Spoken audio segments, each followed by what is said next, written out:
হয়ে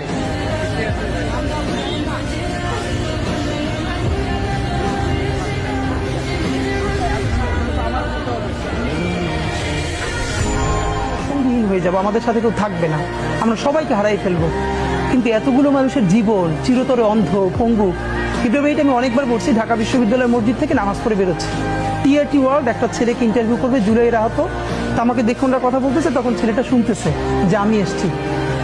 ও কোরআনের হাফেজ, মনে হয় 21 না 22 বছরের, 2 চোখ চিরতরে হারাই গেছে, আলো ফিরবে না। বললো ভাই অন্তত আমার মারে আমার খুব একবার দেখতে মন চায়।